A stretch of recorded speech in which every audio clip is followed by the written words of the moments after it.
Au nom du Père et du Fils et du Saint-Esprit et de la Mère de Dieu, ainsi soit-il.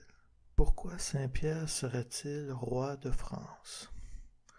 Voilà le genre de questions qu'on se pose en lisant le titre de cette vidéo. Eh bien, la réponse est pourtant très simple. C'est parce qu'il est le représentant de Jésus sur terre, de la même manière que les rois de France pouvaient l'être dans le passé par droit divin, et que Jésus est lui-même roi de France, et la France est son royaume. Il serait donc logique que Saint-Pierre et ses successeurs soient eux-mêmes des rois de France. Et moi je te dis que tu es Pierre, et que sur cette pierre je bâtirai mon église, et les portes de l'enfer ne prévaudront point contre elle. Et je te donnerai les clés du royaume des cieux. Et tout ce que tu lieras sur la terre sera lié aussi dans les cieux.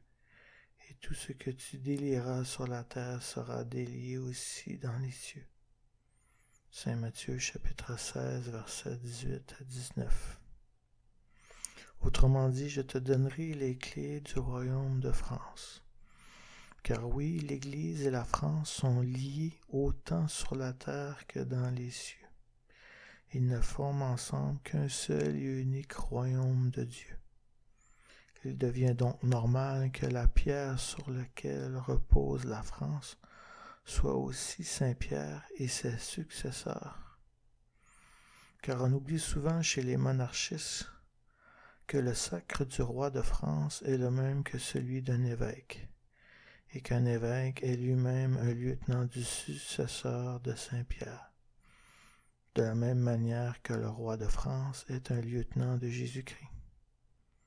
Alors c'est toute cette réalité bien simple qui explique la raison pour laquelle que j'occupe en même temps la fonction de successeur de Saint-Pierre et celle de roi de France.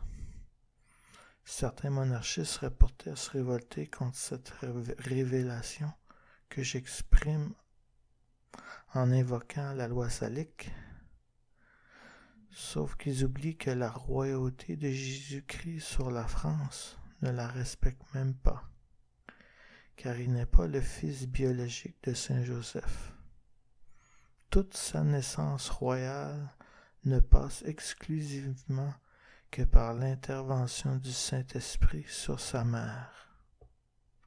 Alors vous pouvez oublier cette préférence masculine à l'ordre de primogéniture, car la France est d'abord et avant tout une âme, un esprit qui est descendu sur Clovis lors de son baptême, avant de descendre sur ses successeurs au moment de leur sacre.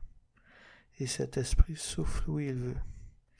Il n'est pas lié à la chair et au sang d'une progéniture en particulier, mais à l'âme d'une personne qu'il a choisie. Car comme tous les successeurs de Saint-Pierre, c'est uniquement l'Esprit Saint qui désigne les successeurs au trône de France. Et s'il vous arrive de le prier, il vous confirmera que ce que j'avance est la sincère vérité. Au nom du Père et du Fils et du Saint-Esprit et de la Mère de Dieu, ainsi soit-il.